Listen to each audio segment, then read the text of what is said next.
What up agents, Prime here, another TU11 build, my Daywalker build. This is the perfect way to utilize two gear sets and the new exotic chest, Ridgeway's Pride. Are you ready? Let's go!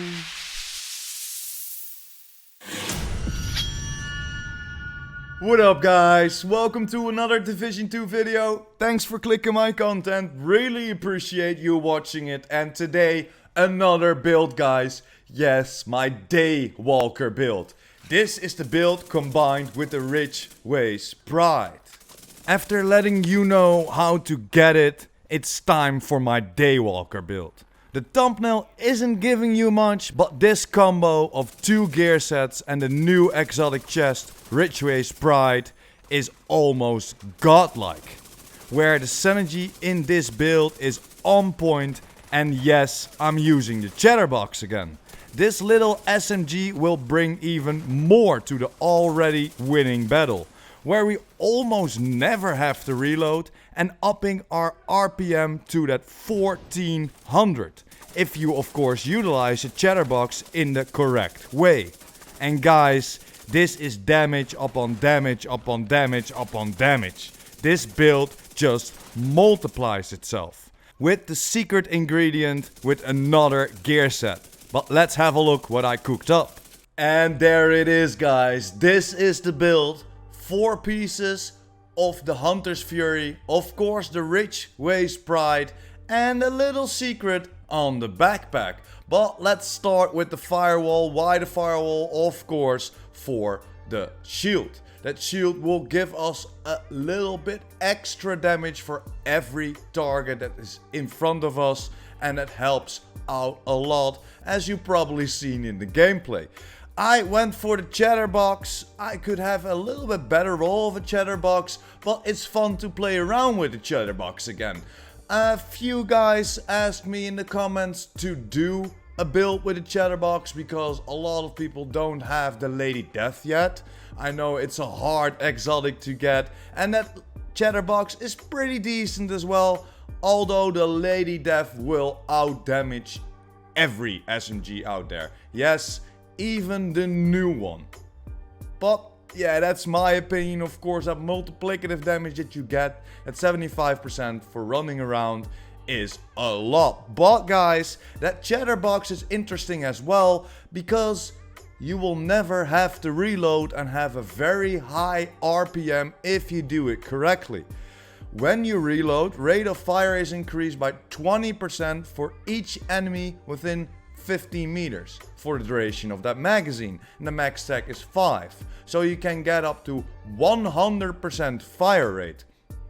We will get to that RPM of 1400 then if there are 5 enemies in front of us, and if you catch them in a spawn, there most likely will be 5 or maybe 4 enemies in front of you.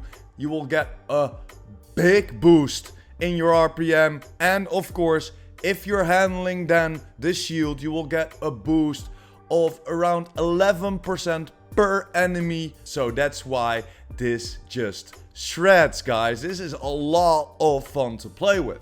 Over to my secondary, it's just the mob, almost god rolled. Roll preservation on there to, if I'm in trouble, just whip it out and then do a headshot. Gives me 30% of my armor back.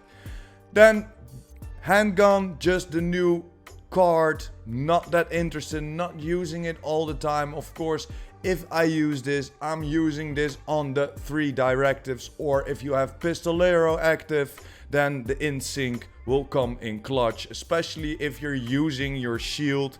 That will give you that damage as well. So over to the build, I went for that 4 pieces of Hunter Fury and 2 pieces rolled for armor. Could be a little bit more, maybe, it depends on what you like, but the shield will save you. So mostly I run around, shoot the enemies, but if I'm in trouble or if there are a lot of enemies in front of me, I just use the shield for that damage buff and of course to keep myself alive. So let's start with the mask and with the holster. I rolled some armor on there. I got 4.3% critical hit chance and a mod of the max cap of 6% critical hit chance. Then over to the holster, I did exactly the same, but I was more lucky to get 11.5% critical hit damage, rolled that armor on there. And then for the gloves, I rolled that critical hit damage, 13.9% weapon damage, and then the knee pads, critical hit damage rolled on there and 14.9% weapon damage. Almost max out, guys, almost. And why I'm using the Hunter Fury? Because we need to be close for the Ridgeway as well. So let me explain it in combination with the Ridgeway, switching over to the Ridgeway. And there it is, guys, the Ridgeway Sprite. If you've seen my video how to get this, then you know it's just one roll and you got it god rolled, or I got lucky and got a god rolled. 15% weapon damage, 6 critical hit chance, 12 critical hit damage, and of course I maxed out critical hit damage mod on there. And why does this pair so good with the Hunter's Fury? Because for the Hunter's Fury we need to be close as well, right? And it is exactly the same for a Ridgeway Sprite. Bleeding Edge. Shooting an enemy within 10 meters apply bleed to the target. So you need to be in 10 meters to apply that status effect. And it will repair your armor between 1 and 25% per second for every enemy that is bleeding within 10 meters. So if you have multiple enemies bleeding within 10 meters of you, you will get a certain amount of percentage back from your armor. If one enemy is near you and bleeding 1%, 2, 4%, 3, 9%, 4, 16%, and at last 5, the max cap of 25%. So we're talking about 25% armor back a second. So with my build, 1.1 million, so that's around 300k armor a second back if 5 people in front of me are bleeding. And that just helps out a lot. And then, just like I said, combined with the Hunter's Fury, why? The Apex Predator, enemies within 15 meters receive a debuff and amplifying your weapon damage against them by 20%. So they will receive a debuff, they will get an amplified 20% weapon damage on them, and of course through the chest of Ridgeway getting that bleed on that as well, that status effect. And there is the secret of the build, guys. Look at this backpack, it's Eclipse Protocol. So you should say, why are you using one piece Eclipse Protocol? I rolled the weapon damage over the skill tier. I got it with 9.6% critical hit damage. Would love to see it a little bit higher, but I crafted this piece and then put, of course, the mod of 12% critical hit damage on there. But why, would you ask? Look at this talent, guys. Symptom Aggravator amplifies all damage you deal to status effect enemies by 30%. So another amplified damage. And this talent, guys, doesn't need the whole gear set to proc. As you can see, it clearly says amplifies all damage you deal to status affected targets by 30%. So it doesn't say it will boost up, for example, the indirect transmission as other gear sets do. So guys, this is the secret of the build, multiplying my damage again. So with the Hunter Fury, it's getting multiplied within that 10 meters. With the Symptom Aggravator, it's got multiplied by 30%. It doesn't really matter how far you are away from your enemy, but they need to have a status effect. To apply that bleed, we need to be in 10 meters, of course, but they will still be bleeding. If you run away, you can still shoot them from a distance, of course a little bit less damage, but you can still take them out and get that buff from Symptom Aggravator. And this is why this build is so much fun to play with. Of course, it can hit a little bit harder if you change it to the Lady Death. But that Chatterbox, guys, is a lot of fun to play with. You don't have to reload. I didn't know that I needed that no reload, but it helps out a lot. And it's very clutch if you stand in front of a bunch of enemies. They do not have a chance, guys. Even on heroic, you will shred through those enemies. But yeah, guys, that's pretty much it for the whole build, the whole setup.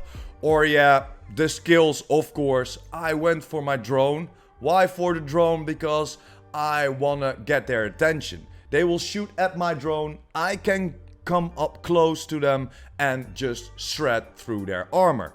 Of course, if there are multiple people, I'm using the shield. And why the shield? Oh shit. And I forgot to switch over to my correct shield, so there it is again. My bad, guys, I don't know what happened, but this is the shield that I'm using. The striker shield from, of course, the firewall specialization, and this gives us a bonus damage per enemy, so per enemy in front of your shield of 11%.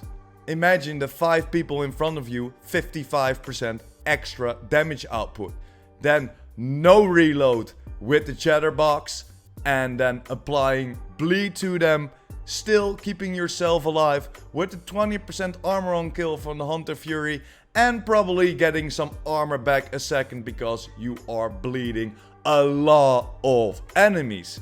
And this is why I'm using the shield. Let's head over to the stats, guys. My weapon damage, base weapon damage is 90k.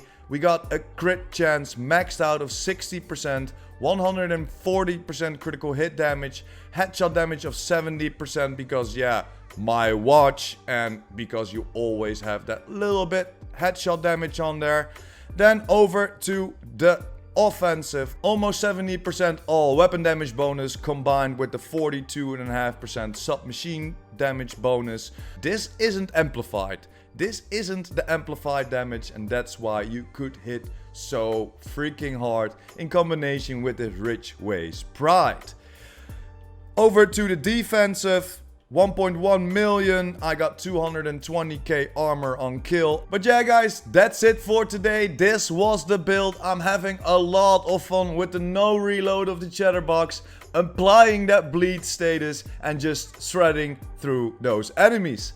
But for today, thanks for watching. Hope you enjoyed. Don't forget to smash that like button and hit that subscribers button. And of course the notification bell. PurePrime out.